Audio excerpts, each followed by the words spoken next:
हाल ही में 24 जून को हमारे देश ने पासपोर्ट सेवा दिवस मनाया। इसी दिन हमारे मिनिस्ट्री ऑफ एक्सटर्नल अफेयर्स ने एक ऑफिशियल क्लैरिफिकेशन दी, जिसके तहत कहा गया कि passport is not a stand alone conclusive proof of citizenship. जिसके बाद से हमारे देश में एक नई बहस छिड़ गई है और लोग पूछ रहे हैं कि अगर पासपोर्ट बस एक ट्रैवल डॉक्यूमेंट है, सिटीजनशिप प्रूफ नहीं, आधार कार्ड बस एक आइडेंटिटी कार्ड है, सिटीजनशिप प्रूफ नहीं, तो फिर क्या है सिटीजनशिप का proof and who is considered citizen of India. तो आइए देखते हैं और समझते हैं। Welcome to legal imagination.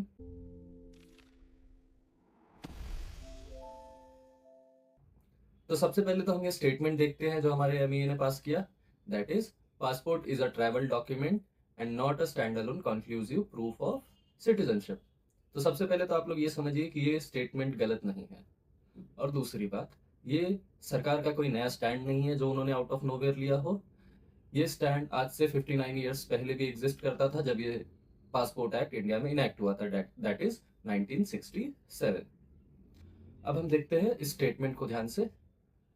तो अगर आप इस स्टेटमेंट को ध्यान से देखेंगे तो इस स्टेटमेंट का सिंपल बेसिक यही मीनिंग है कि आपका passport as one single document is not enough to prove your citizenship. हालांकि इसका ये मतलब बिल्कुल भी नहीं होता है कि अगर आपकी सिटीजनशिप प्रूव की जा रही हो तो वहां पे आपके पासपोर्ट को कंसिडर नहीं किया जाएगा। तो अब चलिए देखते हैं कि सिटीजन किसको माना जाता है इंडिया में। फर्स्ट ऑफ ऑल, जो भी इंसान 1 जुलाई 1987 के बाद से भारत में पैदा हुआ है उसे भारतीय माना जाएगा, बशर्ते उसके जन्म के वक्त दोनों में से कोई एक पेरेंट उसका इंडियन होना चाहिए। सेकेंड, अगर आपका जन्म इंडिया में नहीं भी हुआ है लेकिन आपके जन्म के वक्त आपके दोनों में से कोई एक पेरेंट इंडियन थे तो आपको इंडियन सिटीजन माना जाता है। थर्ड, अगर कोई इंडियन लीनिएज का इंसान या फिर हम कहें भारतीय मूल का इंसान 7 साल तक इंडिया में रहता है या फिर किसी इंडियन सिटीजन से शादी करता है तो उस केस में वो मिनिस्ट्री ऑफ होम अफेयर्स में एक एप्लीकेशन देके सिटीजनशिप एक्वायर कर सकता है। एंड फोर्थ एंड फाइनल, अगर कोई विदेशी इंसान 12 साल तक इंडिया में रहता है और वो सारे रिक्वायरमेंट्स फुलफिल करता है that the government ask, in that case also he will be given the citizenship और he can ask for it. Now हम आते हैं वीडियो के फाइनल पार्ट पे, जो कि है क्रिटिसिज्म बाय द पब्लिक। तो देखिए, इस स्टेटमेंट के बाहर आने के बाद से लोगों के बहुत से रिएक्शंस आए। कुछ लोगों ने इसे क्रिटिसाइज किया, कुछ लोगों ने गवर्नमेंट को क्रिटिसाइज किया। तो कुछ लोग कह रहे हैं कि क्यों ना सरकार ऐसा करती है कि कोई नया डॉक्यूमेंट बनाए जिसे हम सिटीजनशिप का प्रूफ माने, या फिर कोई एग्जिस्टिंग डॉक्यूमेंट में से ही आप उसे सिटीजनशिप का प्रूफ मान लीजिए, जैसे कि आधार कार्ड हो गया, पासपोर्ट हो गया, या कोई और डॉक्यूमेंट हो गया। तो अब देखते हैं इस चीज को। और मैं पहले ही बता दूं कि यहाँ से मैं अपना पर्सनल ओपिनियन शेयर करने वाला हूँ, सो it may or may not relate to you.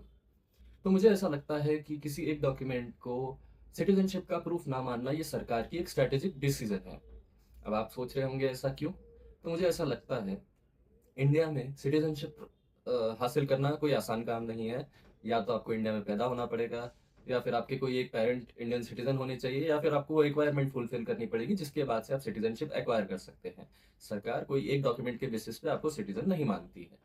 अगर कोई इंडियन सिटीजन को भी अपनी सिटीजनशिप प्रूफ करनी हो तो वो भी किसी एक डॉक्यूमेंट से प्रूफ नहीं करता। हमारे सारे डॉक्यूमेंट्स देखे जाते हैं, हमारा birth certificate, school leaving certificate, Aadhaar card, PAN card, bank transactions, family lineage, everything सब चेक होने के बाद से हमारी आइडेंटिटी, हमारी सिटीजनशिप कंफर्म की जाती है।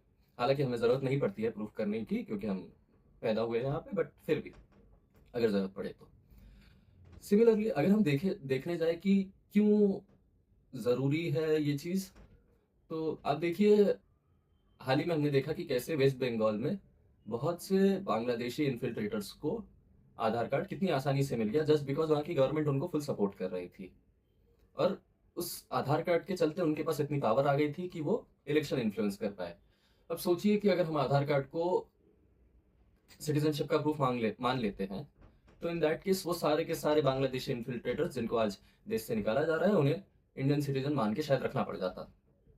तो मेरा तो यही मानना है कि सरकार ने ये काफी अच्छा डिसीजन ले रखा है, और ये डिसीजन किसी एक सरकार का नहीं है, ये स्टैंड इंडिया का है जो कि देश की आज़ादी के टाइम से चल रहा है कि हम किसी एक डॉक्यूमेंट को सिटीजनशिप का प्रूफ नहीं मानेंगे, ताकि ये प्रोसेस डिफ़िकल्ट हो सके, और कोई ऐसा इंसान जो इंडियन सिटीज़न नहीं है और वो किसी भी तरीके से फ़ेक सिटीज़न बनना चाहे, तो उसके लिए ये ऑलमोस्ट इम्पॉसिबल हो जाए, क्योंकि उसे वेरियस जगहों से वेरियस डॉक्यूमेंट्स एक्वायर करने पड़ेंगे, बहुत से लोगों को इन्फ्लुएंस करना पड़ेगा, तब जाके कहीं उसे एक इंडियन सिटीज़नशिप मिल सकती है। बट अगर हम किसी एक डॉक्यूमेंट को इंडियन सिटीज़नशिप का प्रूफ़ मान लें, तो फिर ये काम काफ़ी आसान हो जाएगा, करप्शन के चांसेस बढ़ जाएँगे, और काफ़ी हाई प्रोबेबिलिटी है कि बहुत से ऐसे लोग जो डिज़र्व भी नहीं करते, उन्हें भी किसी न किसी तरीके से इंडियन सिटीज़न बना दिया जाएगा, जो आगे चल के हमारे ही देश को बर्बाद करेंगे।